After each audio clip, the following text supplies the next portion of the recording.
अस्सलाम वालेकुम दोस्तों, अॼु नई अपडेट में तव्हां सभिनी पहिरीं प्यारनि खे सिंधी भाइरनि खे ईद मुबारकूं। सभ खां पहिरियां जेका बि दोस्त नवां या पुराणा आहिनि उन्हनि सभिनी दोस्तनि खे चवंदो शायदि खोसो वर्क यूट्यूब चैनल में जेका बि दोस्त आहिनि उन्हनि खे वेलकम। दोस्तों, पंहिंजा ड्रामे जी नई अपडेट तव्हांखे ॿुधाईंदासीं वाज़े करे। दोस्तों, हाणे जाबिर जे लाइ वॾियूं मुसीबतूं शुरू थी वियूं आहिनि। जाबिर अॻिते हली अञा परेशान थींदो, परेशानी जी हालत में हूंदो, छो जाबिर खे सम्झ में कुझु नथो अचे त छा करे छा न करे। हाणे 15 लख जो जॾहिं रड़ कंदो आहे, तव्हां ॾिठो पोइ किस्तनि में।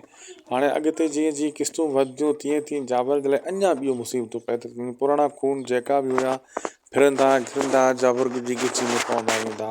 ऐं जाबिर हिकिड़ी जान चलाईंदो, ॿिए मसइले में पइजी वेंदो, ॿिए जान चलाईंदो, टे मसइले में पइजी वेंदो। अहिड़े हिसाब सां जाबिर जे लाइ सम्झो ख़ैर जूं ख़बरूं न आहिनि। दोस्तों, ॿियो तव्हांखे ॿुधाईंदो वञा, जाबिर को भलो माण्हू बि न आहे। जाबिर बि वॾा गुनाह कया आहिनि, त ज़ाहिर ॻाल्हि आहे पोइ अहिड़े मसइलनि में त पवंदो न। ऐं होॾां जेका ॿिया आहिनि अदाकार जाकिर ख़ान जा सांवल, उहे पंहिंजो कोशिशूं करे रहिया आहिनि। ऐं इनशाला अचण वारे एपिसोड में उन्हनि जा बि सीन तव्हांखे भला भला ॾिसण वटां मिलंदा। ऐं सॼी नएं ड्रामनि जूं पुराणे